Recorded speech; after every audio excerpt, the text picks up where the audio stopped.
Well, hey, Thomas, how are you, man?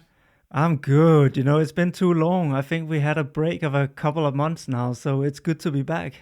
It is good to be back. I really enjoy our time together, and I'm looking forward to today's discussion because today we're going to be answering a question that kind of percolates around how couples are supposed to be together. And there's this notion that if I keep my side of the street clean, my partner keeps their side of the street clean. It's very simple, it's very easy, right? At least theoretically, everybody keeps their side of the street clean and our relationship should be fine.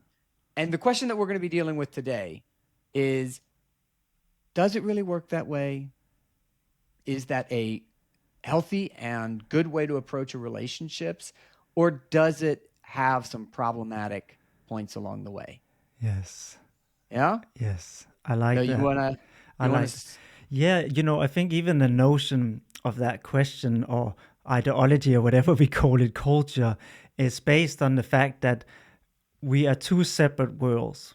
Yeah, we are essentially there's my world and there's your world, right?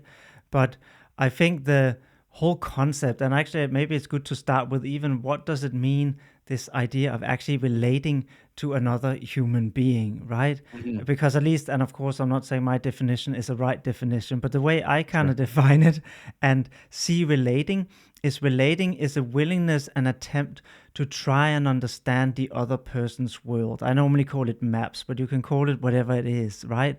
And that is also constantly something that's updated throughout life. The person we meet today, it might not be the exact same person in 20 after 20 years marriage, right? So Shouldn't be. exactly.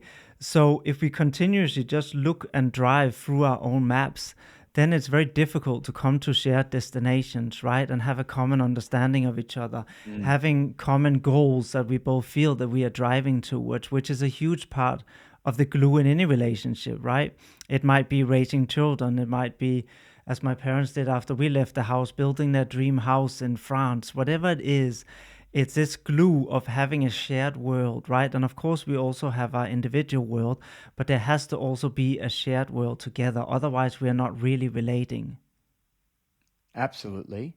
So I'm going to play a little bit of devil's advocate here because I think there's some simplicities behind this notion, right? That I think Mm-hmm. that what makes this really attractive is what you're saying is there's got to be some level of shared world here. And I Mm-hmm. don't think that people that want to keep their side of the street clean don't think there should be shared world. But I think that if I keep my side of the street clean, Mm-hmm. what I'm really saying is I'm holding up my end of the bargain, right? And that there's this bargain between us that says if I do X, Y, Z, and you do X, Y, Z, Mm-hmm. then we should be good, right? And this makes it really clean and easy, right? If I do a good job managing my upset emotions and Mm-hmm. I don't yell at you, why are you yelling at me? That's Right? right. I mean, it just goes, hey, my side is clean here, right? I Yes. didn't throw the egg at you across the kitchen, right? Yes. Which was a real thing that happened in one of my stories Yes. I was hearing, right? I didn't do that. I didn't, and it kind of creates this way of being that's simple. It's clean, Mm-hmm. and I'll tell you what, relationships are difficult. They're nuanced. They can get messy, and so I Yes. think part of what is the temptation to move towards my side of the street is clean, and you keep your side clean. Is it's an attempt to make something that is pretty nuanced feel maybe a bit more manageable. Yes, I think you're right, and I also think that way of looking at the world is under kind of is built on the presumption that we don't really have an impact on each other in other ways and purely, as you said, I'm not shouting at That's you. right. That means there's no reason for you to be upset. So it's built on the presumption that just because I'm not shouting at you, just because I'm doing the house duties we have agreed, then there's no reason for you to be upset, right? That's right. And it often also lacked the nuances that nervous systems has completely different needs for one, how they regulate and calm, but also different needs for how they feel safe. And we talked about obviously the anxious avoidant, right? Where the That's avoidant right. often tend to retrieve to feel safe, while the other one tend to need more co-regulation, right? That's right. And therefore, when you have so different needs for the nervous system to feel safe and calm, then you can't have this comparison model of just saying, because I'm doing my part of this deal, almost That's right. transactional, you should not be upset. Well, if this person over here craves a response that never really comes, they're still going to get upset, even if you do all the house duties, even if you're speaking politely, right? The Mhm. absence of something can also cause dysregulation. So it's Absolutely. actually not necessarily something you do, it can also be something you don't do that Right. cause that dysregulation and escalation Right. in a relationship, right? Right. Yeah, yeah, it's the trauma of neglect, right? It's Mm-hmm. we talk about traumas in childhood, and when the trauma is obvious, when the trauma is abuse, right? Like physical abuse, or if the trauma is, the yelling and screaming parent, it's all very obvious and it's very clear to go, okay, it is what you are doing. Yeah. What is often harder to help people see or even understand diagnostically is the trauma of neglect, which is all that wasn't offered. Now, obviously, we have a very easy way. If it's nutritional neglect, it's like, okay, that's very easy to see. But when it's Mm-hmm. emotional neglect, like when you hear from people's stories where they said, yeah, I didn't hear my dad say I was proud of you until I was 38 years old. It's like, yeah, that's a trauma, Yeah. right? And it was everything that wasn't offered. It was like, oh, I had this and this and this, right? He was hardworking. He came to all my ball games, and they look for all these good that they did do.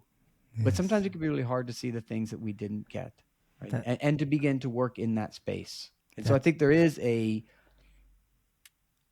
general overlooking of the things that we didn't get because we have to yes. cope with not getting them Yes. by not needing them, Yeah. right? And so that can transfer into adult relationships where we don't realize we're not giving something which is causing an impact. That's right. And I really want to say that this notion that even good people can cause harm.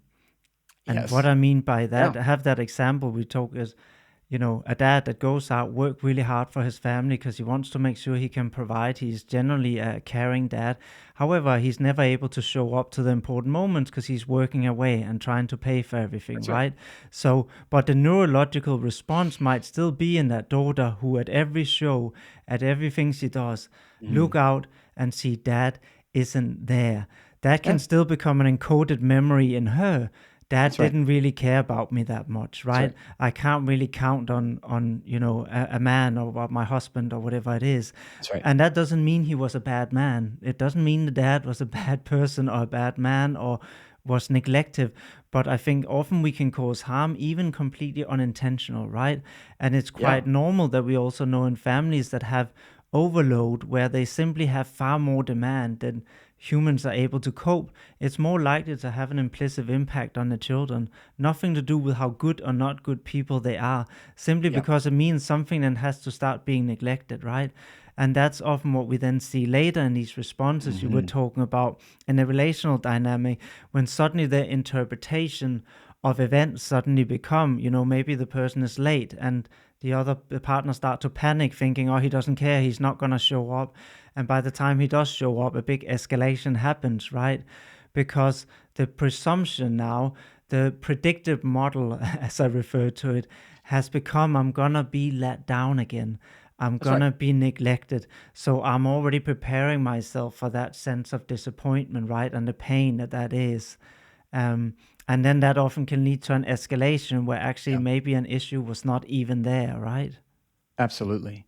Right. And so I want to kind of we're going way over here, so I want to bring us back to Yes. where we are, right? Because that's so easy when you start getting me on like trauma, the topic of trauma, to pull me away, right?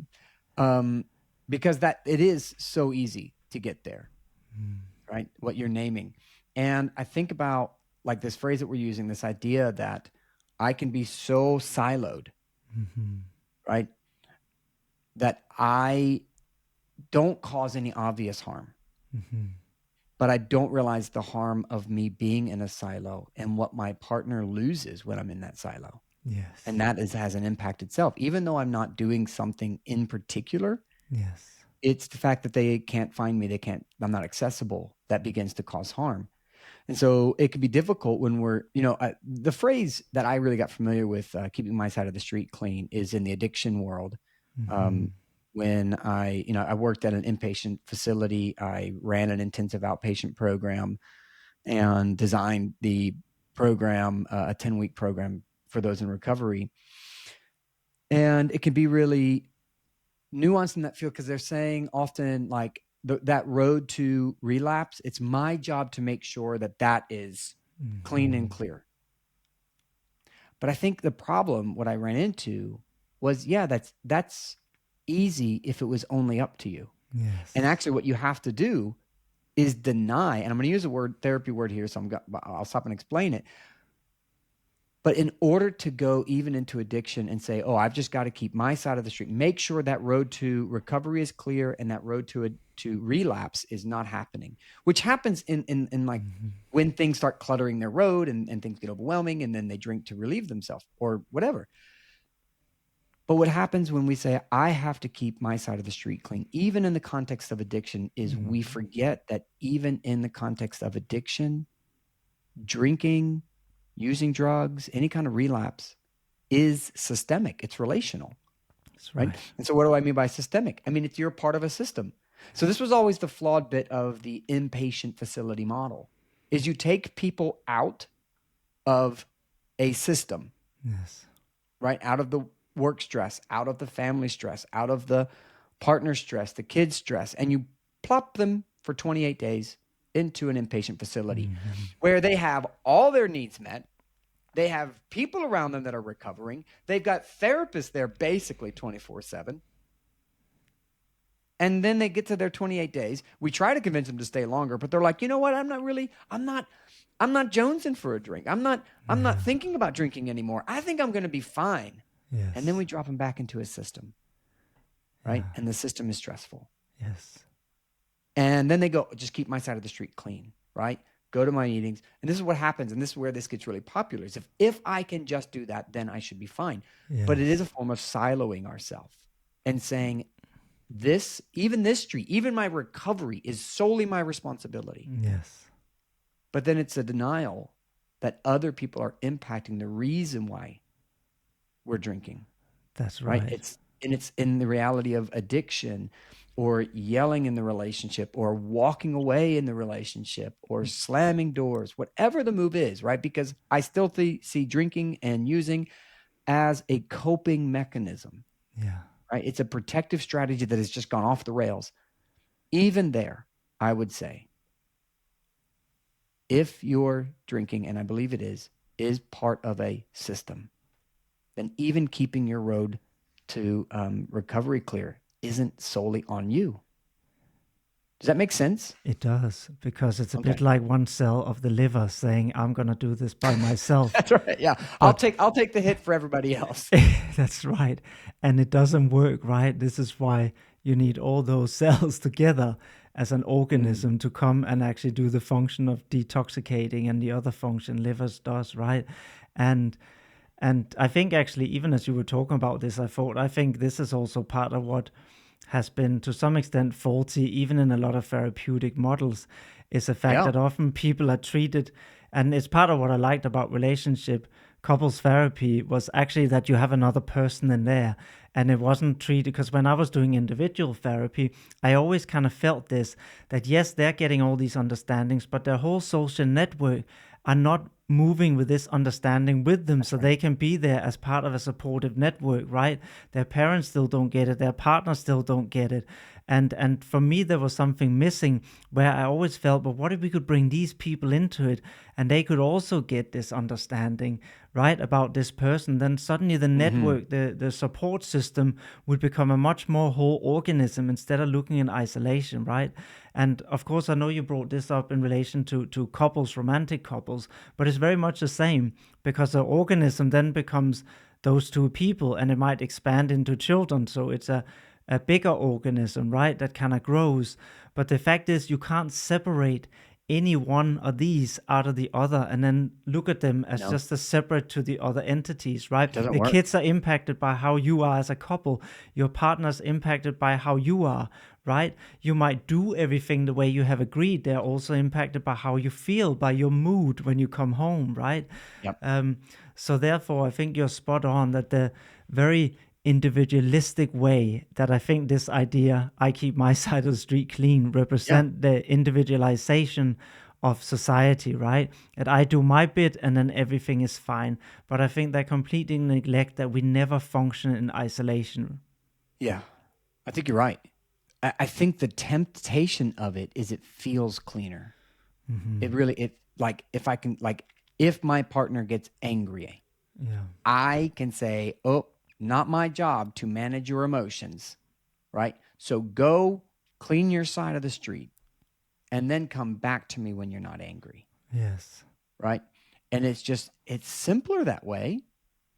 Oftentimes I'll say it's the withdrawer that would like it to be this way, right? If you sort yourself out and I'll sort myself out, we would have a great relationship, right? Yes. But we'd also have a siloed one, Yes. right? Literally, you would have your side of the street and I would have my side of the street. And what would be lacking would be connection, Yeah. because there can't be connection if we can't rely on each other. That's the foundation of why we are together in monogamous relationships. It's because we have someone we can rely on.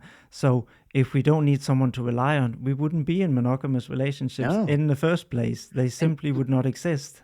yeah, and let me clear up even what you're saying, because Mm-hmm. a lot of people have people they can rely on, right? Like Mm-hmm. if I have a flat tire, I can call my buddy, Mm-hmm. right? I We all have people we can rely on, Yes. but what you're saying is something very different than just people in general to rely on, right? You're naming that we we as people tend to want and tend to need someone in our corner who's just there, That's right? right. And is not just there if I pick up the phone and say, hey, could you give me a hand, or hey, can I talk to you about this hard thing, which is amazing. Please have as many people in your Mm-hmm. world that can do that with. But you're going, can there be someone who I get to walk hand in hand with, Mm. right, through this life with, Yes. who is truly a partner, who I am partnering in this life with? That's right. And also part of the difference between, I guess, the example you said, I can call up a friend, is that is functioning. Yes, I can call a Yeah. friend to help me with my car, which is functional, right? Mhm. But I think the deeper relational element is, are there someone who gets to see me throughout this life? Someone Yeah. that knows me, someone who helps carry the emotional burden with me, right? Mhm. Who knows and can acknowledge my stress, who will be there if suddenly I get sick and need treatment. Yeah. Yeah. So it's more than just having somebody you can call on to come and fix a little thing Yeah. here and there, right? It's knowing that I'm not alone in this existence and there's someone who is continuously trying to understand what my Mhm. internal world is, right? And I can even get it reflected almost through a mirror, right? So I don't feel that I'm holding it alone. And actually, I think often in the model you were talking about, that I keep my side of the stream clean, which you Right. definitely are Right. right, is more an avoidant who would, want to engage in that way. But that neglect and negate this element of relating, right? It means we are two people kind of living separately and we are functioning together. But we are Yeah. That's not a necessarily, functional relationship. it's a Right. functional, but It's not, nothing to do with intimacy. that's right. Mm. That's right. And that's the part that's missing, right? Yeah. And that's why it will cause distress often for the other partner, because while it is functional, it's not very relatable, right? It's not very relational and it's not very intimate. And that's where the frustration obviously will start building for the other partner, right? Mm. As they again and again try to reach for the emotional intimacy, but they are met with function. And it's often a Yeah. misunderstanding we see in the therapy room, right? That one is seeking emotional connection, the other one is saying, but I'm doing all the things you're asking me to Yeah. do. Yeah. You asked me to Yeah. do the dishes, and I've done it 3 I did times the this week. dishes. Why are you still bitching at me, right? Yep. And because they're not getting it, because they're looking at the world from this functional perspective. Yeah. My side is clean, right? That whole task list, I got every check on there, right? So You don't have a right to be mad at me Yeah. because everything you've asked of me Yes. is done, Yes. right?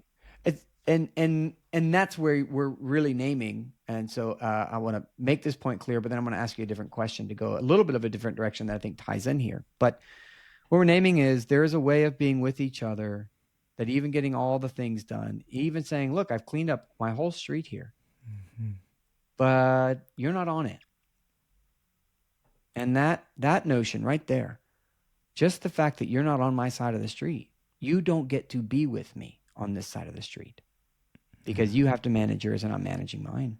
Yes. That siloing is damaging to a relationship. Yeah. Right? Okay. So I we wanted to think bring, that's that's kind a of the point. beautiful analogy, actually, Michael, because as you Yeah. were talking, what I just saw, two people sweeping their side Yeah. of the sidewalk, and they both have clean sidewalks, Yeah. but they never walk hand in hand because they're always on two separate sidewalks sweeping, That's right? right. And they might both look really clean, but there's no together in it. Yeah. They're functioning. Like I've had a couple that came in and they said, Michael, on paper, we are perfect. Yes. Right? We don't fight about finances. We agree generally on parenting. We have a great sex life. But God, could we be further apart? Yeah. Right? All the things were there, but they knew something was missing. Yeah. And the thing that was missing was we aren't connected, Yes. but we keep everything's clean and clear, man. Yes. And so one of the arguments for clean and clear is this notion around I can't manage, and it's not my job to manage. So we got to talk about the word manage here, but my partner's emotions. Yes. And so I think this is a difficult one because I think it's more nuanced, right?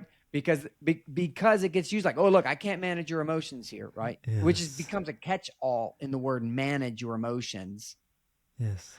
And it creates a dynamic where it's like, look, I'm keeping my side of the street clean. You manage your emotions. I'll manage my emotions. And this idea of, and I think the pop psychology world around, codependency is bad, right? Don't be codependent. So don't manage your partner's emotions, right? Yes. It's like, can we talk about that? Because I think it goes hand in hand with this street deal. Yes. That I think this idea of managing each other's emotions, what are we actually saying? Like if your therapist is saying, yeah, it's not really our job to manage someone else's emotions, I want to break this down into two different categories here. Yeah. Because when we're talking about managing, we certainly aren't talking about meeting. Yes. Right? I'm not saying you never meet your partner's emotions. Yes. Right? And then we're also, I think part of what we're saying is like, you can't go about this life trying to keep your partner from ever being unhappy. Yes. Right? That's kind of that's untenable. Or you can't go through this life trying to always keep your partner from ever feeling anger. Yes. Like that's a tough spot to be.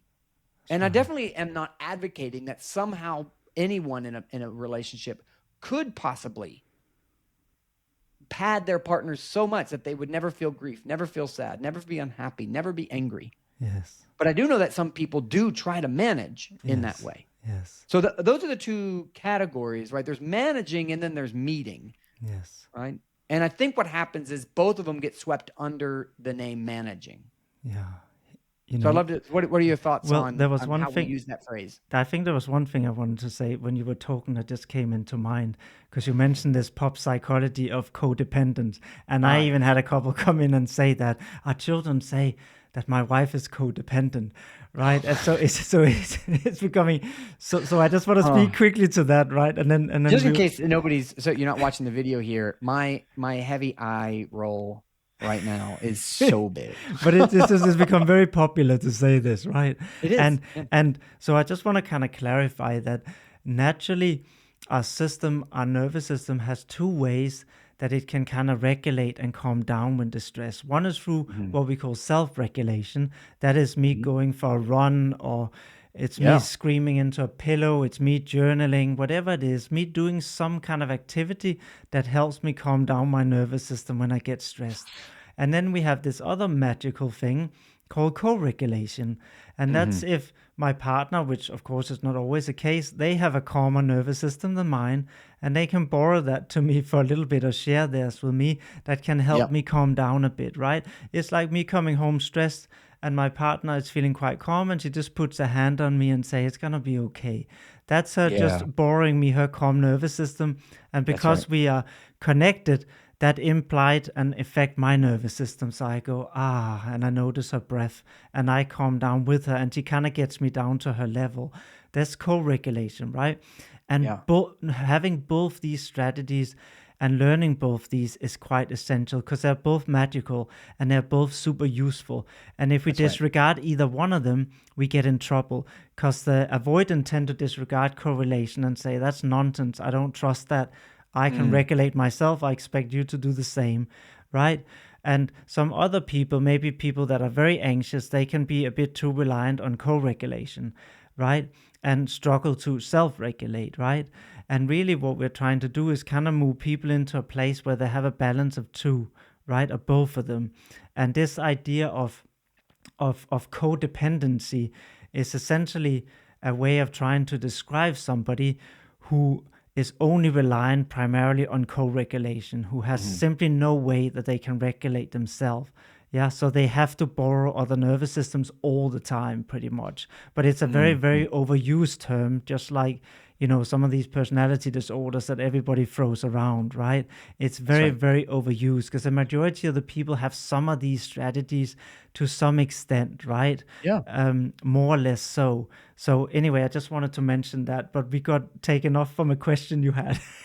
Yeah. Yeah. Yeah. Well, no, it's an important distinction, right? And Mhm. I'll just add a piece here to think about is where self-regulation, um, like the idea that we are primarily self-regulators. What we really know about secure attachment is we learn self-regulation in the context of co-regulation. No Yes. one is born with the ability to self-regulate. Yes. It's not in us. We learn to self-regulate in the context of a good and responsive caregiver that we then so this comes into object permanence, right? We then carry that secure figure that their soothing words become the soothing words of our self-regulation. That's I can it. go on that run and remember I've got a partner that loves me, cares for me. I can kind of think through things. And I use that attachment in my self-regulation when my partner's not available. But I know it's there, which That's is why it. kids don't, self-regulation is not really possible for kids because they don't hold object permanence the same way adults do, Yes. right? That's And true. so that's such an important piece because if you want your kid to be able to regulate their emotions, it is based on not your ability to give them space to go figure it out. It's actually in the ability for us as caregivers to come to them and hold them and comfort them. Which is exactly why the Nordic corner idea doesn't work. Oh, Because it's yeah. Yeah. essentially saying your emotions are now too much for me. So I put you there Get and out. you calm yourself Yeah. down. And And that teach that child, I can't rely on you. And I that's think right. this is the important part is to see that. And this is so important what you're saying, because self-regulation is a learned model through co-regulation, having had Right. co-regulation, right? And and that's so important because in that we are kind of also saying that love is a learned model through social interactions, right? That Mhm. if we got this consistently, that's what we tend to then experience and have a felt sensation of having been Yeah. loved and can carry. And it's important again because I feel a lot of this self-help pop culture will also come with all this nonsense. Sorry for being so direct, but nonsense of just love yourself, yeah?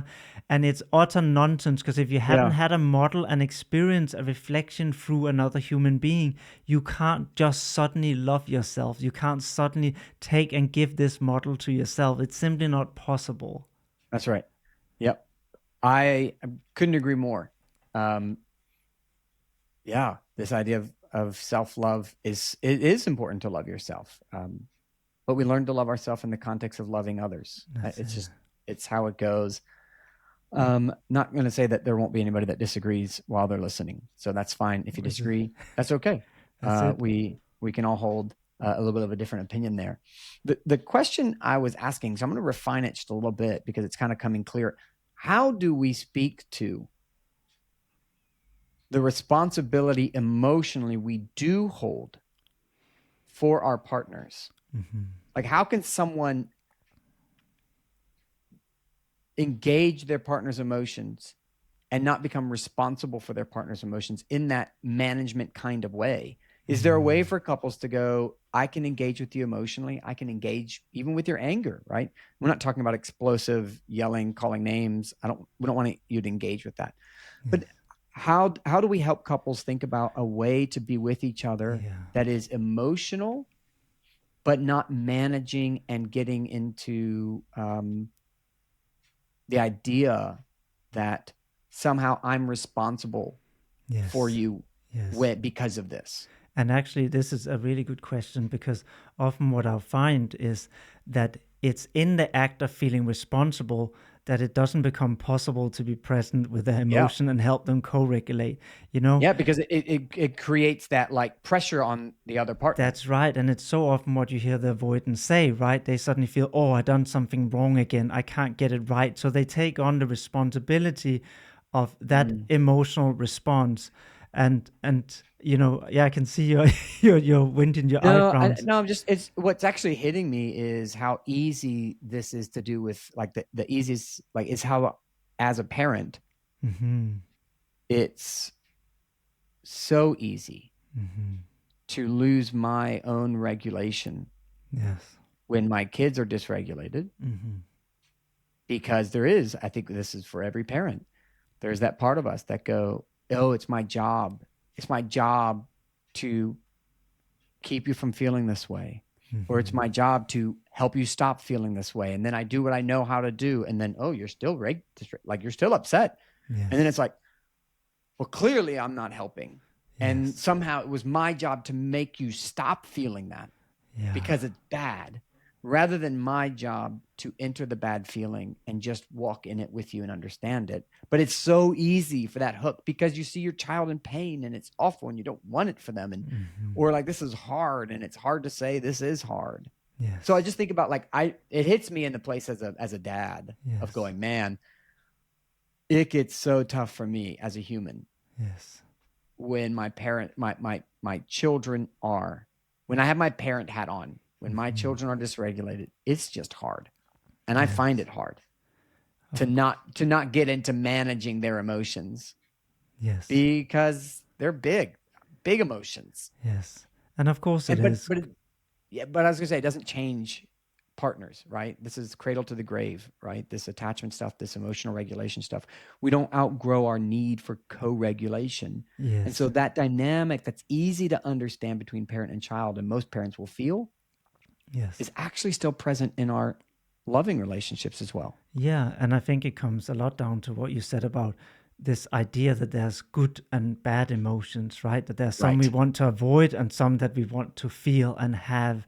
And it always brings me back to this idea I have as emotions as a compass that is actually biologically just there to lead us back on the right path again, meaning they are never any good or bad emotions. They're just a stabilization system. That's literally what they are. So when your organism, somehow some needs are off, you will get certain emotions like frustration, right? It's a way of making you aware that there are certain needs that are not being met. Frustration is not bad at all, right? I had somebody today come in and say, oh, I went away with my friend. Her life was so easy and mine has been so hard lately. I felt really jealous. I said, that's amazing. What is jealousy telling us, right? And she said, oh, I think the jealousy is telling me that I really crave some ease. I said, amazing. So jealousy was really, really helpful. It was, and again, I guess, why was that process easy? Because I'm not trying to take responsibility for her emotion. I'm not trying to fix it, right? I'm simply a calm nervous system trying to help her see how this compass of hers is trying to guide her back. And of course, that's very hard with our children, because like you said, none of us like seeing them have difficult emotion. Right. No, of course, it's much harder than when we are sitting there as a therapist. I totally get that. It's a totally different world. But the principle to some extent is the same, right? That's right. For this to work, even though it's more difficult. If we are able to still stay calm and say it's okay that they're feeling, actually, these emotions are really helpful for them, Yeah. right? If they're angry, then maybe it's telling them that part of their boundaries maybe were violated, right? So let's figure Yeah. out what boundary was it that maybe that was pushed too far. And that can Mm. be super helpful because then they can restore balance. So my job is not to make their anger go away. Actually, I want the anger to stay until they figured out what it's trying to get them Mhm. to stop, right? So Yeah. so I think it's just a different way to relate to emotions. That rather than we have to fix them or we have to get them to go away or we are responsible because somehow we think we have caused this emotion in them, right? Then we can just see it as a way of trying to help them get back to their compass so they get back on the right direction, right? And they can do that partly themselves, and we can partly help them do that. A bit like Yeah. with that client today, they did part of it themselves, and I helped guide them a little bit, right? And Yeah. together we then came back to a place where balance is restored. Yeah. Yeah. I just think about like when anger shows up in my marriage, right? So I'll get out of the Mm-hmm. parenting hat here and put, Mm-hmm. when it does show up, like my wife's role isn't to just say like, hey, don't be angry. She might say, do you need a minute? Mm-hmm. Like, do do you need some space? Yes. Like, what do you need? Like something, your anger is here telling me Yeah. you need something, and I'm not sure what that is. Yes. Or hey, what's happening? What's going on? Yeah. And obviously it's pretty nuanced depending on what's going on in our world in the moment. But it's always it's an opportunity, it's an invitation to explore what's going on. Yes. Right. And so oftentimes I will step away. I'll go for a walk or something like that because I know I am not my best self when that anger hits me. Right. Yes. And I think part of it is like, let me say it this way. It is my job to recognize when I'm so dysregulated that I'm not going to be my best self. Mm-hmm. It's not my wife's job to monitor where I am and then decide, you're at like a 4 or 5, and that usually means you're going to end up at a 7, 8. So why don't you go ahead and start walking now? Like, that's not her job, right? It is my job Yeah. to make sure that I'm monitoring that and I'm aware of that and I do a pretty good job of that. But I'm not perfect. Mm-hmm. And when she is able Yes. to say, hey, like I see like you've done XYZ today. I've seen how, you've been super busy or super engaged with the kids all day. Hey, I can see you getting short. Yeah. Do you need to step away for a bit? And it's an invitation. It's not an accusation, Mm-hmm. but it is her acknowledging like, hey, I can see something that maybe is going to catch up to you a little too quickly and you're not going to catch it. Mm-hmm. Right. But there's a lot of trust there. And it's her offering an invitation. And so in that way, she steps in. And if she wasn't going to manage my emotions, she would just stay out of it. Yeah. Right. But she recognizes this is a two-way street. And sometimes sometimes her deal is she'll get really tired. And sometimes I kind of just come up to her and say, hey, do you need to have a lie down? Yeah. Um, And and hey, I've got it out here. and But what you're describing here is really nice because there's a mutual support, meaning there is a kind of an interrupt, right? From either you kind of pointing out what's happening if it's hard to yeah, see for the other person, but there's also the expectation that the other person will take some responsibility for their yes, own emotions, right? So it doesn't say I'm gonna fix it for you. It's saying I'm yeah, making you aware that I'm observing something that maybe is good for you to pay attention to. yeah. And I can help create space for you to address that. Yeah, Right. that's right. So the idea of my street, my side, your side, like it just doesn't exist in our relationship because we're Yes. looking at this as we have a street we're trying to keep together. And Yes.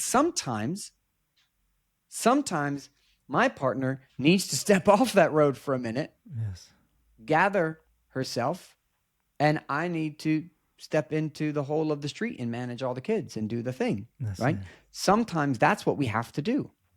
And sometimes she can step in. For the most part, we try to stay on it together as best we Yes. can. But life is busy. We both like work, and we have 3 kids, and they are all young and they're very wild. And so you still need someone to step in and say, "Hey, if you need something here." I've got you, Yeah. right? I've got you. And I'm not doing this judgmentally. I'm not coming in and saying, how dare you say that to the kids or talk like that or what's wrong with you? It is, hey, I can see something's got you wound up, right? You're not normally that short with the kids. Yeah. What's going on? Yeah. And I think this also kind of needs to move away from this frame that it's about 50-50, because more Yeah, what we no. are, because it My never poor, is, it never is, no, it never no. is in any I moment, need a right? lot more support than my wife. I will be honest. And we always have, and we have different capacities, right? And we Yep, have different 100%. needs. So the fact is exactly that. It's not about trying to look for a 50-50. It's about looking what is our collective resources that we have and how can they kind of help balance, because it's about we become an organism, right? How can they help balance and support each other, these different Mm, resources that we have, right? So I think that it's just important. I wanted to say here that I often hear people come with this, oh, but it's not this equal.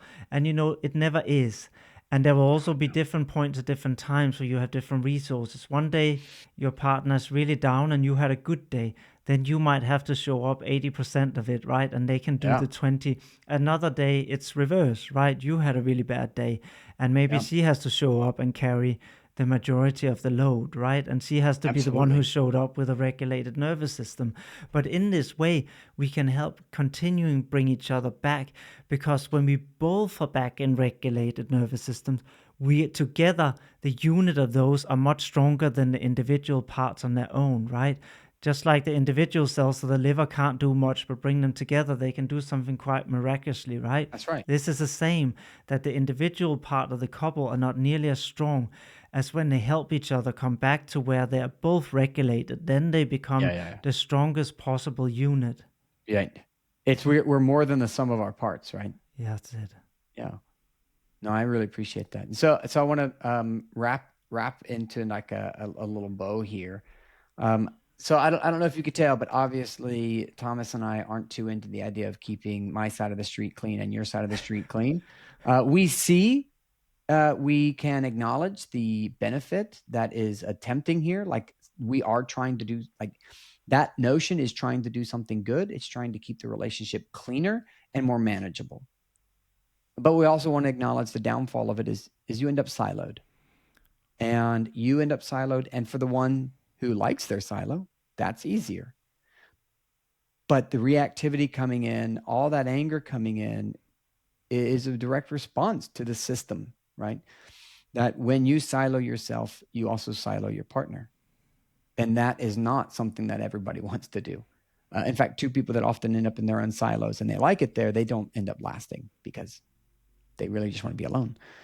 And so we recognize that there's a danger to this, a danger where we can live such separate lives that we lose the connection.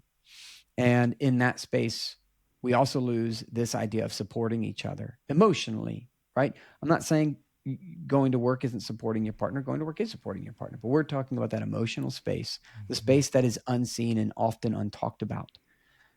That's what we lose when I keep my side of the street clean and you keep your side of the street clean. And so what we're talking about and advocating for is learning to consider what would it be like to just walk down the same street together and share the responsibility for keeping it as clean as we can. But Yes, no, there ain't no purely clean street out there. that's right. Is that good? Is that a good little summary there, Thomas? I think that's beautiful. That's a good All way right. to end this episode. Very good. All right. Thomas, it's really good to see you again. I love chatting with you about this stuff. I could talk all day about it. It's been too long. We'll be back with more episodes soon. All right. Bye now. Bye.